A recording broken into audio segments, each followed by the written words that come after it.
Move. This is my spot. Marcus Webb didn't miss a beat. His fists kept raining down on the heavy bag. Left, right, left, rhythmic. It wasn't a rhythm born of youthful enthusiasm. It was forged by decades of muscle memory. Connor Hale stepped closer, his 6'1" frame casting a heavy shadow over the bag. He jerked his chin, pointing at the twin regional MMA championship belts tattooed on his bicep, and snarled, "You deaf, old man?" I said, "Move." Marcus caught the bag on its rebound, killing its momentum. He turned his head just enough to catch the kid in his peripheral vision. "I heard you just fine. This spot just doesn't have your name on it." The air inside Iron Standard Fitness instantly turned to ice. Everyone from the front desk receptionists to the regulars froze. A few smartphones were quietly raised. Nobody on Clearwater Boulevard in Tucson, Arizona, dared to talk to Connor Hale like that. At 26, with a knockout highlight reel featured on 4 local TV stations, he had never been denied by anyone who knew his name. Connor let out a dark smirk, cracking his neck as he stepped squarely onto the mats. Big words for a vagrant. Let's see how that old mouth of yours takes a few hits from a real champ. Right here, right now, just for kicks. Yet the old black man in the frayed gray hoodie remained unfazed. Marcus slowly unraveled the hand wraps. Beneath the cloth were scarred, deformed knuckles. The grim tokens of underground, bare-knuckle prison fights in America's most notorious federal penitentiaries. Fought before Connor Hale was even a thought. The kid had no idea that sanctioned champions just like him were exactly the kind of guys this old man used to break. At least a dozen of them. Right inside a jail cell. Phones came out along the back wall, quiet and casual, the way phones always do when something is about to happen. Connor smiled, the kind of smile that isn't friendly. You know what? Forget the bag. Let's talk on the mat instead. Right now. For fun. Marcus Webb looked at Connor Hale for a long, steady moment. He unhooked the wrap from his left thumb and began peeling it back, slow and deliberate. Underneath his knuckles were ridged with scar tissue the color of old wood. On his right forearm, barely visible beneath the faded gray fabric pushed up to his elbow, was a tattoo most people in this gym had never thought to ask about. 3 letters and an eagle, DOD, Department of Defense. Connor didn't ask about it either. He was already signaling his students to clear the mats. He had no idea the man he just called out had spent 28 years as a senior unarmed combat instructor at the United States Army Special Forces Training Command. He had no idea this man had personally trained over 3,000 soldiers. He had no idea that the hands now folding, worn red hand wraps into a neat rectangle had broken a man's wrist in Kandahar using nothing but 2 fingers and 4 pounds of pressure. He had no idea about any of it. That was the first of Connor Hale's problems. It was not the last. Marcus Webb's alarm didn't go off at any particular time anymore. He had no alarm. His body simply stopped sleeping when it was done with darkness, usually somewhere around 4:30 in the morning, the way it had done every single day since his first week at Fort Benning in 1994, when Reveille had carved itself into his biology like a groove worn into wood. He lived in a rental house on the east side of Tucson, on a street called Ajo Trace, 3 blocks from a canal that smelled like desert and iron in the summer mornings. The house had 2 bedrooms, a covered porch facing west toward the Tucson mountains, and a kitchen with a gas stove his late wife Diane had insisted on when they signed the lease 7 years ago. Diane had been a middle school science teacher for 19 years. Ovarian cancer. 16 months from diagnosis to the morning in view. In February, when Marcus woke up at 4:30, and the other side of the bed was just cold air and the shape of something gone. He didn't move out. He didn't redecorate. He kept her potted succulents on the windowsill, which he watered on Tuesdays and Thursdays, whether he felt like it or not. He kept her reading chair in the corner. He kept her half-finished crossword puzzle book on the coffee table, bookmark still in it, at page 214, a pen clipped to the cover. He kept moving. That was the only instruction anyone had ever given him that actually worked. By 5:15, he was out the door with a mug of black coffee cooling in his hand, walking the same route he had walked every morning since moving to this neighborhood, down Ajo Trace, left on Camino Verde, through the wash trail where cottonwood trees grew thick and unexpected in the desert, and back. 42 minutes on foot exactly. He had measured it with a watch, not a phone, the first week, and never needed to check again. He did not look old until you got close to him, and even then, it depended on what you were looking at. From across a room, he was simply a broad-shouldered man in his early 60s, who moved with the economy of someone who had spent a long time making sure nothing he did was wasted. Up close, you could see the gray at his temples, the deep line of a scar along his left jaw from a training exercise in 2003, the slight forward tilt of his head when he walked, chin always angled slightly down, eyes always level with the horizon. He had retired from the Army at 58, not because he had to, because Diane had asked him, just once, quietly, if he could stop leaving for 6 months at a time and just be home for a while. He had said yes. She had lived another 4 years. He joined Iron Standard Fitness on Ena Road 9 months after she passed, because the alternative was sitting in the kitchen, watching the succulents not move, and he was not built for stillness of that kind.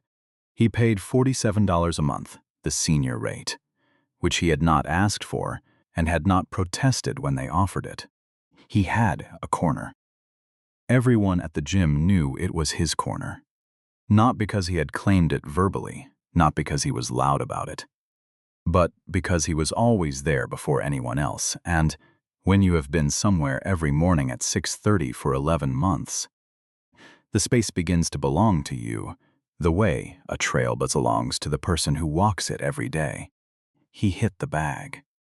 He did pull-ups on the station nearest the window. He moved through a series of groundwork and joint mobility exercises that looked unusual enough that a few of the younger members had filmed him once on their phones, until he had looked at them without expression, and they had decided to stop. He did not talk about what he had done for 28 years. There was a reason for that. A simple one. Marcus had watched too many men spend the second half of their lives living inside the first half, telling war stories at bars, turning every conversation back to the years when they had been the sharpest version of themselves. He had watched that pull men into a kind of amber, preserved and suspended, never quite present in any room they actually stood in. Diane had noticed it too. She had told him once, late at night with the TV off, "The best thing about you is that you're here. Right here. Not somewhere else." He had held onto that sentence for 3 years. He hit the bag. He did not tell anyone who he was. And then Connor Hale walked into Iron Standard Fitness and rented the open floor space for his afternoon training sessions, and everything that had been quiet for 11 months stopped being quiet. Connor Hale had been the best at everything since he was 19, and he had the documentation to prove it. 2 regional belts in mixed martial arts, a record of 31 wins and 2 losses at the amateur level. A YouTube channel called Hale Storm with 160,000 subscribers, and a studio on Clearwater Avenue called Hale Martial Arts, where he charged $320 a month for what he called elite conditioning. His students were mostly young men between 20 and 32 who wanted to feel dangerous. Connor was good at making them feel that way. He had legitimate technique, real speed, and the kind of jaw that looked good in thumbnails. He knew how to enter a room and own it within 45 seconds. He knew how to position himself in a crowd so that the light always seemed to find him. What Connor did not have, what he had never had, was a fight outside of a sanctioned bout. Not once. Not in a parking lot, not in a bar, not in any situation where there was no referee, no weight class, no point system, and no understanding that the goal was performance rather than consequence. Every punch he had ever landed had been thrown inside a framework designed to keep the outcome manageable. He didn't know that about himself. He thought winning tournaments meant something universal. He had started renting floor space at Iron Standard on a Tuesday in early September, while his studio underwent renovation. His reasoning was simple: better cameras, more natural light, an audience of civilians who would watch his students drill and put him in their social media posts. Content. He had noticed Marcus the first morning. Hard not to.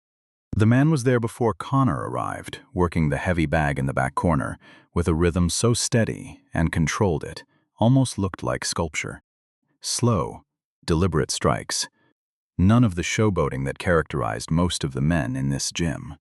No grunting, no exhaling through clenched teeth for the cameras.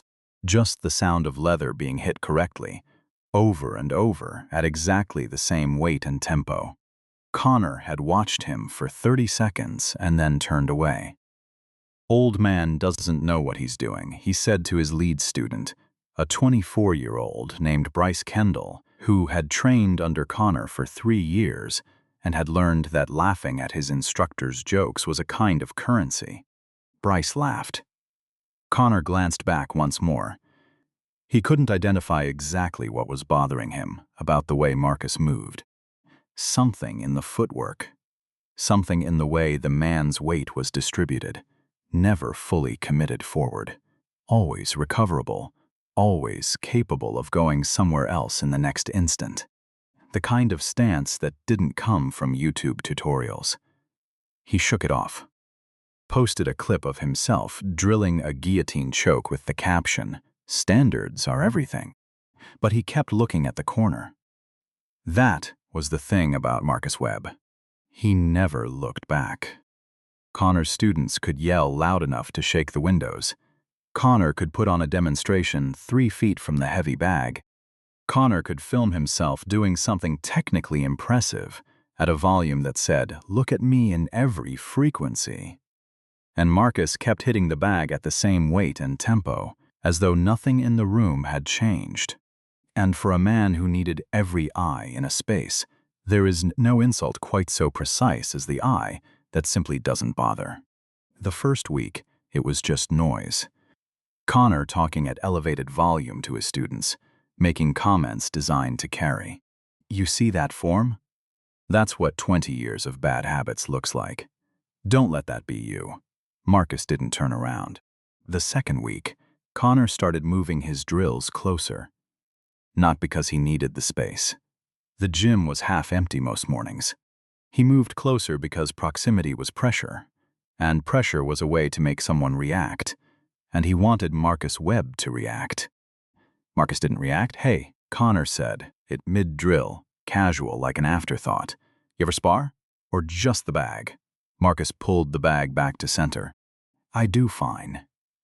Connor repeated it to his students, with the face of a man who had just heard something funny. "He does fine." He turned to Bryce. "You hear that? That's what my 60-year-old uncle says about his lawn bowling." Bryce laughed.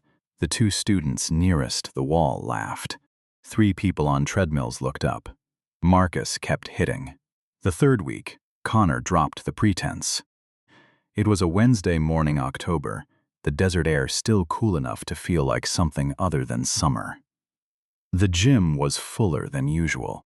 Connor had run a tight demonstration of a rear naked choke defense that had genuinely impressed most of the room. His students clapped. 3 people came off treadmills to watch. Connor ate it up with both hands. Then he turned and looked at Marcus. The old man was in the middle of a ground mobility drill. Hips low, weight centered, moving between positions with a fluid precision that didn't look like anything Connor had seen in a fitness context. It looked like something else. Something Connor couldn't file under any category he had. He walked over, stood 2 feet from Marcus, and watched him for 5 full seconds. Then he crouched down to eye level, elbows on his knees. Honest question. What is it you think you're doing here every morning? Marcus looked up. Working out. Connor's head tilted. You sure about that? Because from where I'm standing, you're a 60-something man, hitting a bag alone in a corner and going nowhere. I'm out here actually building something, you know what I mean? He said it, with the tone of a man who believes he is being helpful. That was the part that sat in the room wrong. Not cruelty dressed as cruelty. Cruelty dressed as concern. Marcus did not answer. Connor reached into his back pocket and took out his phone. You mind if I film this? He pointed the camera at Marcus without waiting for an answer. I'm doing a series on common gym mistakes. This would be perfect. He actually hit record. The room went still in the particular way. Rooms go still when someone has crossed a line that everyone can feel, but no one has named yet. Marcus stopped moving. He didn't stand up fast. He rose slowly, the way something with great weight rises, and when he was fully upright, he looked at Connor Hale with an expression that made Bryce Kendall, standing 15 feet away, take one involuntary step backward, put it away. Connor lowered the phone half an inch. Or what? Or, Marcus said, his voice barely above a normal register. The level of a man reading the weather, you will find out exactly what I have been doing here every morning. The sentence had a weight to it that had nothing to do with volume. Connor felt it. He didn't like that he felt it. He pocketed the phone. Then he did what Connor Hale always did when he felt the ground shift under him. He made it louder. He turned to face the room. 22 people in this gym, and he addressed all of them. You know what? I have been watching this man waste space in my corner for 3 weeks. If you've got something, prove it. You and me, right here, tomorrow morning. I'll set the rules. I'll pick the format. I'll even spot you around. He spread his arms. Unless all you've got is bag work. The gym sat in a silence that had a texture to it. Marcus looked at Connor for a long moment. Then he picked up his water bottle, tucked his hand wraps into his bag, and walked to the door without another word. He didn't say yes. He didn't say no. Connor turned to his students and shrugged like the answer was obvious. Bryce posted the clip on Instagram that night with the caption, "Coach just challenged the old guy. Tomorrow's going to be short." 9,000 people watched it before midnight. Connor went to bed confident. He should have spent that time being worried. Marcus almost didn't go back. He sat on the porch after dinner with a glass of water and watched the light leave the Tucson mountains, the way he did most evenings, the way he and Diane had done it together for 3 years and the way he had done it alone ever since. The last of the color went at 7:42. He noted it without checking his watch. He just knew. He thought about Connor's voice. Not the insults. Those were nothing. He had heard worse on deployment. Worse in basic. Worse from drill instructors who made Connor Hale look like a kindergarten teacher. What stayed with him was the camera. The phone pointed at his face like a toy gun, like his existence was footage. He thought about something a sergeant major had told him once at Fort Bragg, 22 years ago, in a room that smelled like floor wax and coffee and the particular exhaustion of a 4A. debrief. The day you stop being able to learn something is the day you stop being useful to anyone. He had thought about that sentence a lot in the 9 months since Diane. He thought about it now. He laced up his shoes at 5:45 the next morning and drove to Iron Standard in the dark. The mats were already arranged when he walked through the door. Connor had been there early, which told Marcus something. A blue sparring area, 20 by 20 feet. Connor's students, 6 of them this morning, lined the edges in their training gear. Phones raised. The gym was full in the way that gyms don't normally fill at 7 in the morning. Word had traveled. Dale Hutchins from the hardware store on Houghton Road stood near the water fountains, arms crossed, not quite sure why he'd come. A pair of women from the yoga class that met in the back room on Tuesdays lingered near the entrance. 2 teenagers who had no membership and had clearly followed. A social media post stood pretending to look at the equipment rack. 40+ people. Come to watch a black belt dismantle an old man in a gray hoodie for 11 minutes of content. Connor looked up when Marcus walked in. There he is. He said it like he was announcing a guest, warm for the room. Thought, maybe you'd changed your mind. Marcus set his bag against the wall. Unzipped it. Pulled out his red hand wraps, faded, the edges fraying in the way of something used so long it had become part of the person using it. He started wrapping. Loop between each knuckle, tuck at the wrist. Tight, efficient, not a single motion wasted. The wrap of someone who had been taught what hands are actually for. Connor ran through the rules for the room's benefit, as much as Marcus's. 3 rounds. Point system, clean strikes only. No takedowns, no groundwork. My format, my call. He said it with the ease of a man who had written the rules to guarantee himself the win. The room was quiet in the way. Rooms are when everyone is pretending they're not nervous. Marcus finished his right hand. Stepped onto the mat. He didn't raise a guard. He stood with his hands at his sides for one breath. Then slowly, he shifted. His feet went shoulder-width apart, knees soft, weight distributed at center, equal and recoverable. His hands came up open, palms forward, fingers loose. Elbows down and close to his body. Chin tucked behind his left shoulder, and his eyes went to Connor's chest, not his face. The way you look at someone when you are not watching their expression, when you are watching their body. It was not a fighting stance from any sport. It was a stance from somewhere else. Bryce Kendall, filming from the right side of the mat, had his thumb on the record button and felt something settle wrong in his stomach without being able to say why. He had seen Connor spar 100 times. He had seen every instructor at the studio demonstrate their best technique. He had never seen anyone stand quite that still and have it feel like the room was leaning toward them. Connor bounced on his toes, rolled his neck, threw a triple shadow kick combination that made 2 people near the back step sideways. Whenever you're ready, old man. The timer started. Connor opened with a spinning heel kick. The kind of kick that had ended 6 of his tournament wins. The kind that printed beautifully on a highlight reel. The heel coming in fast and hard toward the old man's ribs at the speed of something that should not be avoidable. Marcus stepped left 4 inches. The heel passed through the space where his body had been. Connor followed without pausing. A quabtros textbook, fast, snapping his fists with the wrist rotation his instructor had drilled into him for 2 years. The punches were good. They were genuinely good. Marcus's head moved. Just his head. 2 small tilts, the kind of movement that happens in the neck and nowhere else. The punches passed through air. He didn't counter, he just wasn't there.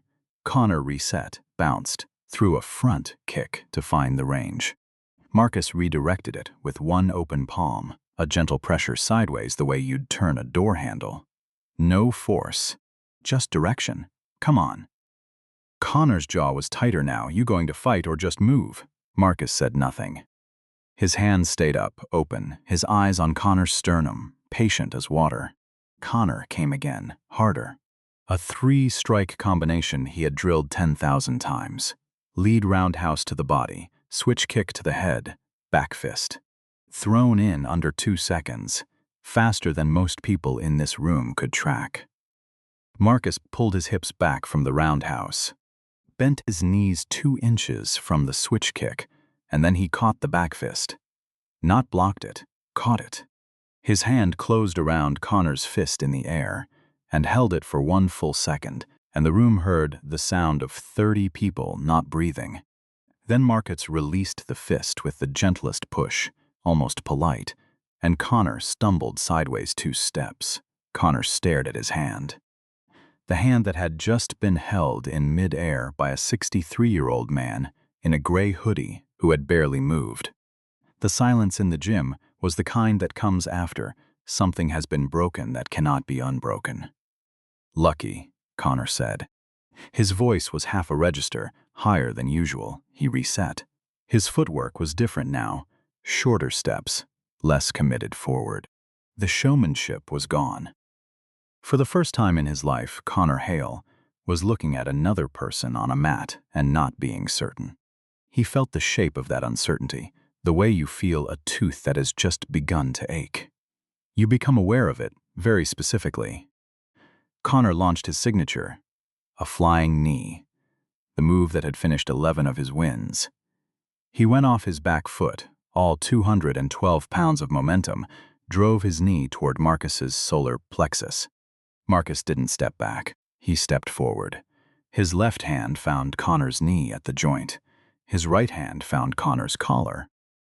And in one motion, a motion with no drama, no waste, no part of it that was for anyone watching, he redirected Connor's momentum sideways and swept his plant foot. Connor hit the mat flat on his back. The sound was dense and absolute. The sound of a large object meeting a floor, without any attempt to break the fall, because there had been no time to understand that falling was happening until it was already over. For 4 seconds, nobody in the gym spoke. Connor lay on the mat, looking up at the fluorescent lights. He could hear his own pulse in his temples. He could hear the hum of the air handling unit and the distant sound of a treadmill that no one had turned off and no one was using. He scrambled to his feet. His face was the deep, particular red of a man who has just understood something that undoes everything else he has understood until now. Connor's voice was wrong. That's grappling. No grappling. I said no groundwork. Marcus stood in the center of the mat. He had not moved from his starting position. His breathing was the same as when he had begun. That wasn't grappling, Marcus said. His voice was the same temperature it had been from the beginning. That was weight distribution. Someone near the back of the crowd exhaled through their nose, with a sound that might have been a laugh and might have been something else. Dale Hutchins, watching from the water fountain, put his hand flat against the wall behind him. Connor wiped his face with the back of his wrist. Looked at his students. They were supposed to be filming something they could caption, supposed to have their phones angled for the shot that would get the most shares. Instead, they stood with their arms slightly lowered and their mouths slightly open, and Bryce Kendall's phone hand was shaking in a way Bryce had not noticed yet. Connor turned back to Marcus with something new in his face. The performance was gone. The ease was gone. What was underneath it was not something he would have wanted anyone here to see. He raised his guard again, different this time, tighter, no flash. His feet moved in shorter steps, and then Marcus did something he had not done once since the spar began.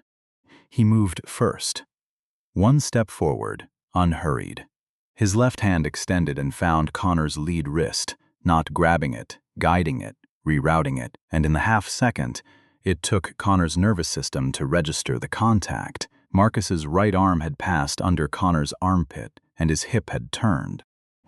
A hip throw, modified for close quarters, the kind of throw that doesn't care about your belt rank or your highlight reel or your Instagram following because physics doesn't watch anyone's channel. Connor left the ground.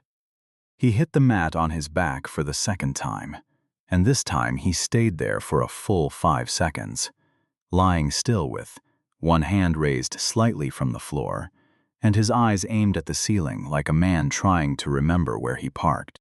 The gym had gone from quiet to something below quiet, something that was more like collective suspension, 40 people holding the same breath at the same time, without having coordinated it. Stay down.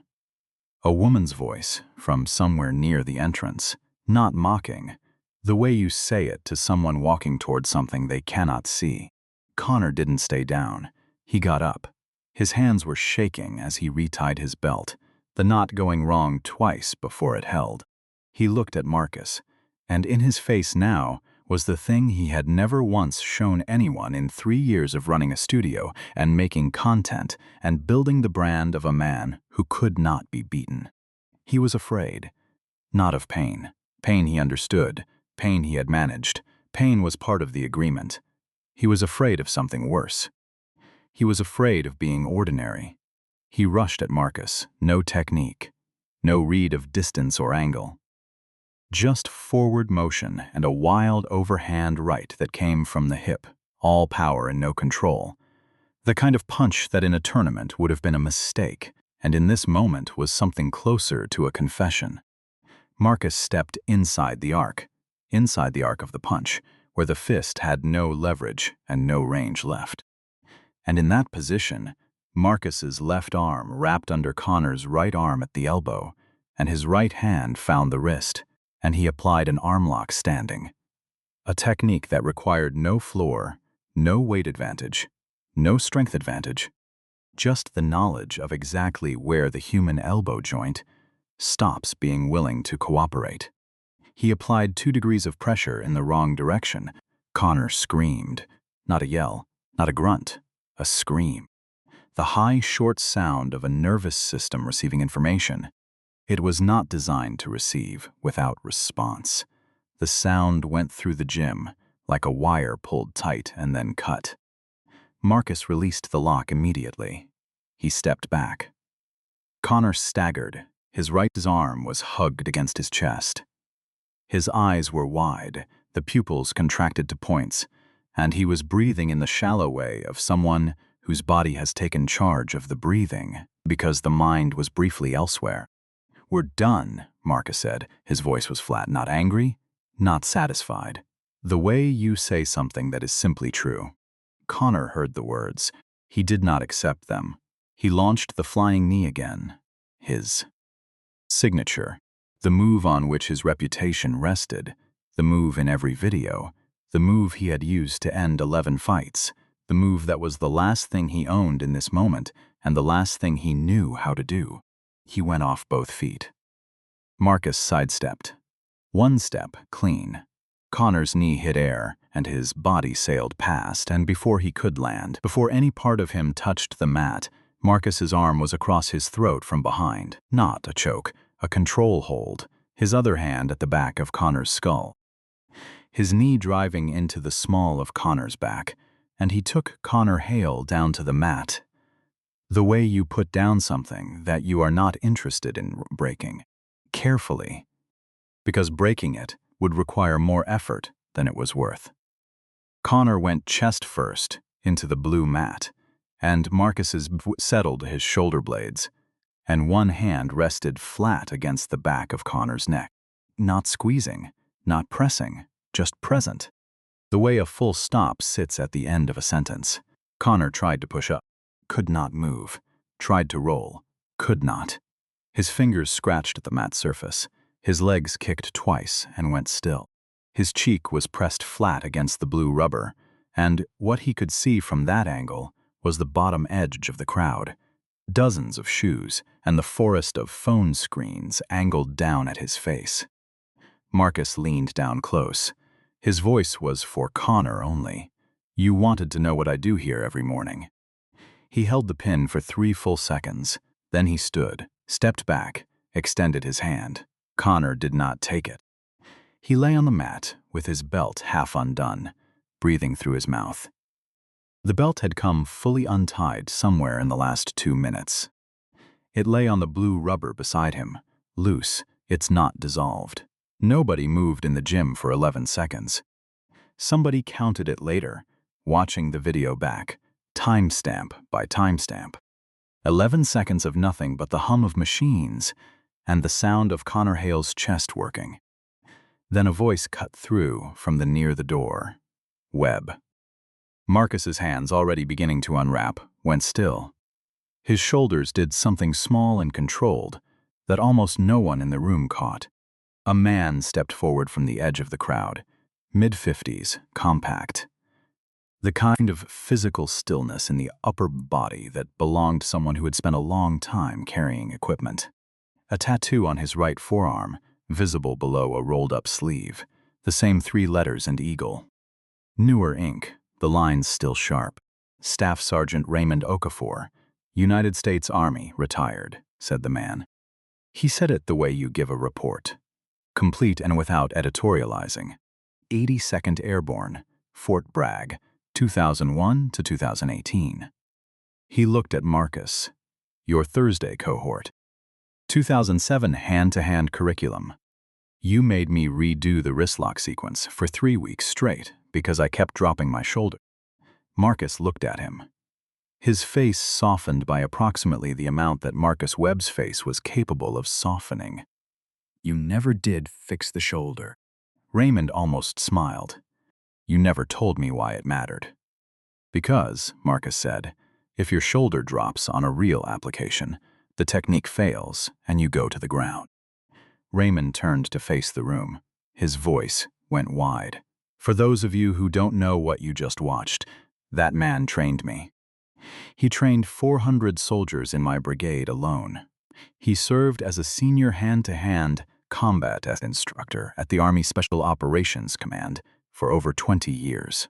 He has certifications in close quarters combat that are issued to fewer than 60 active practitioners in the United States military at any given time.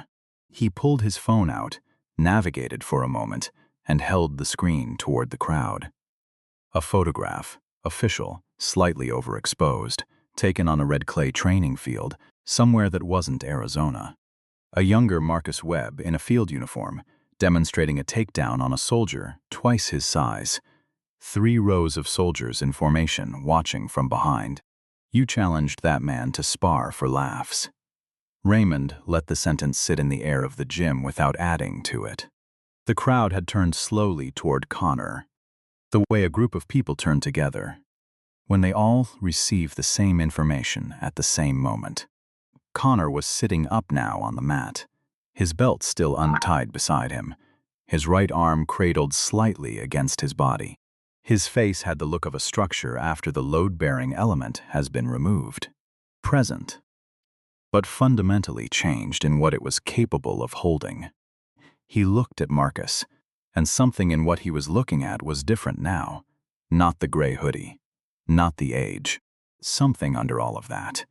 He looked at the tattoo on Marcus's forearm, at the scar along Marcus's left jaw, at the way Marcus stood with his hands loose at his sides and his weight at center, not aggressive, not relaxed, simply available. The way a person stands when they have spent decades understanding that the world can ask something of them at any moment. Why didn't you tell me? Connor's voice had lost most of its registers. What came out was thin, almost young. Why didn't you say something? Marcus finished unwrapping his right hand. He folded the wrap neatly, set it on the bench beside his bag. Because the ones who talk about what they are, he said, usually aren't it anymore. The gym stayed quiet, the kind of quiet that isn't waiting for something, the kind that comes after. Dale Hutchins, against the wall, looked at the floor. Bryce Kendall, still holding his phone, looked at the screen and saw that he had somehow stopped recording without realizing it. The last frame was a still of Connor in the air, both feet off the mat, the flying knee thrown at nothing, and behind him Marcus Webb standing easy and empty-handed, already somewhere else. Bryce put the phone in his pocket. He didn't post it. The video did not come from Bryce. It came from a 22-year-old physical therapy student named Josie Carrasco, who had a gym membership she used 3 times a week, and a phone she held at the perfect angle because she had been trying to film herself doing Romanian deadlifts when the sparring started and had never lowered the camera. She posted it at 2:17 in the afternoon with the caption, "Idgi, who this old man is, but somebody does." Fed 400,000 views by 10 that night. 2 million by morning. The comments filled with people tagging soldiers, tagging veterans, tagging anyone they thought might know the man in the gray hoodie. Raymond's identification reached the thread within 6 hours, confirmed by 3 other former soldiers who had trained under Marcus Webb between 2004 and 2015, and appeared in the comments with the specific detail of men who are verifying something rather than performing recognition. Connor Hale's page was screenshot looped across every platform. His highlight reels, his sponsorship posts, his caption from 2 weeks prior reading levels to this game, all of it cycling in the context of 40 seconds of footage showing him flat on a mat with an older man's hand resting calmly between his shoulder blades. He deleted his channel on Thursday morning. Then something happened that no one had predicted, and Connor least of all. His 2 supplement sponsors terminated their agreements by Thursday afternoon. The studio on Clearwater Avenue received 4 calls from parents of enrolled students asking about the instructor's behavior at Iron Standard. One of them was the mother of Bryce Kendall. By Friday, 3 of Connor's 6 students had put their memberships on hold, pending a meeting that Connor had not yet agreed to schedule. The Regional Martial Arts Association, that had sanctioned both of his championship bouts, opened a review of his conduct after 2 former students contacted them independently with accounts of verbal abuse during training sessions that had nothing to do with the incident at Iron Standard. These were separate complaints. They had been sitting in drafts for months, waiting for a reason to be sent. The video had been the reason. Connor Hale had not built what he thought he had built. He had built a structure that required everyone around him to believe in it. And once the video existed, the believing stopped, and what was left was the frame without the walls. He closed the studio temporarily on October 22nd. A sign on the door said under renovation. There was nothing under renovation. 3 weeks passed. The gym went back to being a gym. Dale Hutchins came back for his regular morning session on the stair climber. The yoga class resumed in the back room. Raymond Okafor joined Iron Standard as a regular member and trained on the free weights on Tuesday and Thursday mornings. He and Marcus exchanged 12 words the first week and 19 the second, and settled into the kind of companionship that requires no maintenance. On the first Monday of November, at 6:51 in the morning, the gym door opened before the regulars arrived.